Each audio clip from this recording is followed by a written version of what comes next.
Good evening, sight friends. It's Midiman. Coming back at you again for Walker's Music. Yet another word for the day. Saturday night edition, people. It's almost 12.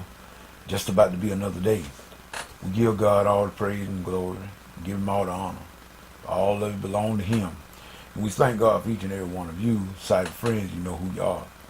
Yes, friends, as my title explains it all. And Midiman's near death, experience. In other words, I believe everyone, in so many words, even whether you know it or not, have had at least one. And you may not realize it. You may not even recognize that to be the fact. But near-death experience, I think a lot of people have had them, and even though they don't call them that, but nevertheless. But I've shared this here story with only a very few people. Because people have a tendency to mock, but I did not do it for that reason. Because, in other words, I could really, if as long as I know a thing is true, I do not worry about what other people think or say. But I just wanted to come back and just, I wanted to share this. And I don't know, it's been working on me now for about 3 or 4 days, that the incident that happened to me years ago. And I think about it, I never will forget it, but nevertheless, for some reason, it's been, for the last 3 or 4 days, been pressing on me to tell the story. I don't know who it's going to help,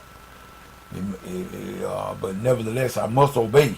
I've even dealt with it tonight. I sat here a good while before I even did it, or to try to do it anyway. But like I said, the near-death experience, a lot of times, a lot of people have been hearing a lot about this here. It's been in the news and whatnot. And so every time I hear someone speak of that, I do not mock, because I can relate. And I in other words, how we would say, I've been there, done that. And I just want to share this here. Like I said, I've only shared it with a very, very few people. I think I've even shared it, one night in Bible study with Brother JT and all of them. Lady D was inside. I don't know who all was in there that night. I shared a little bit of it, and the story of how it went and what went down on that 4th of July. I never will forget it. Matter of fact, I'm going to try to just do a brief synopsis of it and everything, and tell all of you the details. And number one, let me say this up front. I'm gonna disappoint some, because see, I did not see no flowers. I didn't see no sunsets and no ocean floors, and I didn't see none of that, people. I hate to say it. I wished I had, but I didn't get none of those kind of pictures and what I saw. And matter of fact, I never left the planet. But what I can tell you is, the only thing that I can tell you is that I did experience on that 4th of July, and that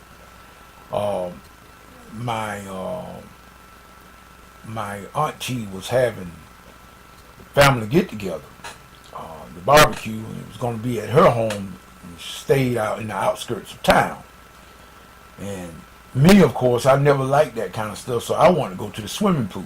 That's what I wanted to do. So I had my mom and all of them. See, that's how come I tell people, don't judge me for the way I am. I've been like that all my life.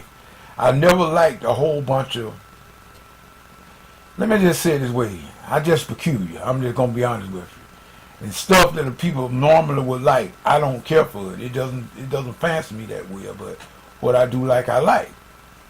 But at any rate, everybody was going out to my auntie that 4th of July, but I wanted to go to the swimming pool.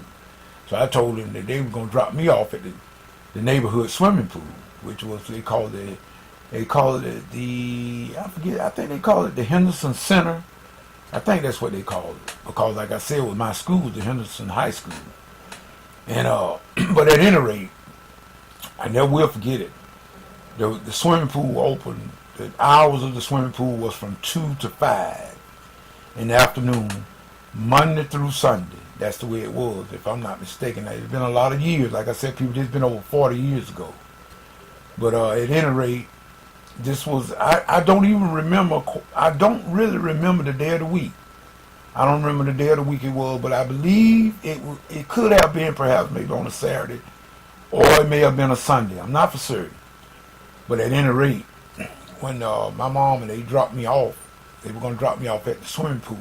And now what I'm about to do, I'm going to lay out the foundation. I'm going to give you the map of the situation so you can kind of envision just what happened and the way it happened. And it was so quick. I mean, very, very fast. It was very quick the way it happened. But at any rate, from where I live on Oak Street, and the swimming pool, the Henderson Center, was down by the school. The Henderson School was on Andrew Street in my hometown. And Andrew Street runs north and south. That's the way Andrew Street runs, north and south. And we were headed south to the swimming pool. And my uncle, when he drove up in front of the swimming pool in the center, going south, meaning he was on the right side. And so I was riding in the back seat. If I'm not mistaken, I was with my mama in the back seat. I forget who else was in the back seat.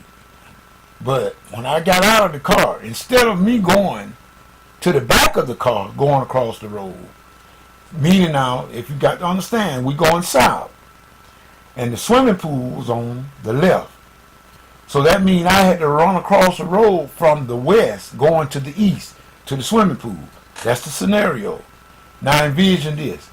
Instead of me getting out of the car going to the back of the car going across the road, I got out of the car and went to the front of the vehicle and to go across the road. Therefore, by me going to the front of the vehicle to run, I mean I was running. I was wide open trying to get across that road to get to the swimming pool. I didn't even think about no car coming. So, and I didn't see one because my uncle's car was gonna block. It blocked my vision to see the car coming south, also going the way right behind us. So I didn't even see the car, and so I'm running head first. I mean, I'm wide open going across the road. When I get in the middle of the road, going to the other side, I hear a car. And I look to my left. There's a black car right on me. I mean, I remember hearing my aunt and my mom scream. That's all I remember. But when I look to the left, I'm looking directly at this car right on me. No, there is no way. People, now let me tell you something. I used to be a jumper. I had legs like a deer. I could jump. Oh, I could jump. But there was no way. There was no way I could have jumped backward that far. Not in my own strength. Because I'm running with all my momentum going to the east, trying to get to the swimming pool. The car coming, I mean, at a high rate of speed, and it's already on me. And all of my weight and momentum is going the opposite direction. There is no way I could have jumped backward and then been 15 to 20 feet beyond where I come from coming across the road. But people, that's exactly what happened. I can't tell you to this day.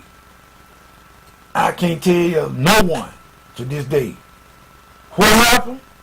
I don't know. All I know is when I looked, the car was there. Then all of a sudden, like for a fleeting moment, I was back to the other side of the road where I come from. And 15 to 20 feet beyond where my uncle's car was, where I would make my way across the road from where it is. Now, people, I wished I could tell you that I saw Gabriel. I wished I could. God knows I wished I could sit here tonight and say I saw Gabriel or Michael. I ain't seen Gabriel. I ain't seen Michael. I ain't seen Bluto. I ain't seen Mickey. I ain't seen nobody. But all I do know is that whereas I was running to get across the road to the swimming pool, when I looked to my left, that car was on me, and all of a sudden, for a fleeting moment, I knew nothing until it all happened. And then I remember hearing my mom and my auntie scream. But after that, I was back to from where I come from, 15 to 20 feet beyond where I ran across the road from. So now, I wish I mean, I didn't hear no drum sound. I didn't hear no trumpets. I didn't see no tunnels. I didn't see no bright light. I ain't seen nothing but that car on me. That's all I can remember seeing with that car on me. And then after the fact, when everything was gone, I mean, just like that, I was back to the side of the road where I come from, and down about 15 to 20 feet beyond where I ran across the road from the beginning. And then I got my mom and them made me get back in the car, and they took me back home. What I'm saying tonight, call it what you will. If that's not a near-death experience, I don't know what you call one. But I do know, and I'll never forgot that. Can't forget it. That's been over 40 years ago, people. I mean, I could have been no more than about 10. And I know this was about 1971. 71, maybe 72. Somewhere along there. But it's been over 40 years. And I remember it just like it happened yesterday. But I'm telling you, people, we got a lot of people that marking about God. They're marking. You got people saying there is no God. Well, you can say what you will. But for those of us that have been in those type of situations, we know better. We know better because, people, there is no way. If God himself didn't get me out that road, an angel had to. Because there was no way in the world that, no matter how great my legs were like a deer, I couldn't have jumped that far. Not backwards. I could see if I'd have been going forward. It would have made more sense to me if I'd have been to the other side of the road. Because my momentum was going that way anyway. My full momentum was going to the east. How in the world I end up in the west? Like I said, people, we got a lot of markers out there in the days. And like I said, I hear people talking about the blood moons, and a lot of people marking about there's no God and everything. But I tell you what, I know better. There's God, people. And that song that we sing, up above my head, I hear music in there. I really do believe there's a heaven somewhere. Look, let me tell you something. Those that have had the experience, we know better. And I don't mark anyone that says that, like they marking this little boy like Todd Barpo, or the one that said the boy, the little 4-year-old boy, had a near-death experience. He claimed he went to heaven. I'm not going to say he didn't. Because I know God can do whatever he wants to do. And if you will only believe, Jesus said, you will see the miraculous. He said, you will see the glory of God if you will only believe. Well, people, I don't have to believe. I know. I was there. I was in that road. God got me out of that road. And there's many other cases I could tell and share. I won't share that tonight. I could share other experiences that I've had. And I'll come face to face with close calls. God delivered me every time. And I will share some of them maybe in a letter and another video, but not this one night. But tonight, I just want to let everybody know this happened, and I don't have to. I'm not trying to prove anything to anybody, and I'm just letting you know there is God, and He can do what no other can do. Now, whether you believe it, that's entirely up to you. But let me tell you something, people. We better stop saying what people did not experience, because you don't know. And matter of fact, some of the things that people experience is unexplainable. I can't explain to you how I got out that road. I did. I can't explain it even to this day, 40 years later. Still can't explain it. But I know it happened. And ain't nothing nobody can say to make me no different, because not only do I know it, I got eyewitnesses that saw the same thing. Matter of fact, they even saw it even more so than I did, because my mind was on the swimming pool. And all of this stuff, it happened just like that. And the thing I know, I was back on the other side of the road where I come from. So, for those of you that may be having a problem believing that there is a God, take it from Midiman. There's God. Sits high and looks low. There is a God, people. So, Midiman just going to tell you like he always tell you, whatever you get into, if God is not in it, better come out of it. You're going to come to nothing, people. Believe it. If you're going out to church service in the morning, make sure you hear it from God, not man only. Because the life you save, people, may very well be your own. Listen to the Spirit of the Lord. This is Midiman saying peace. Good night.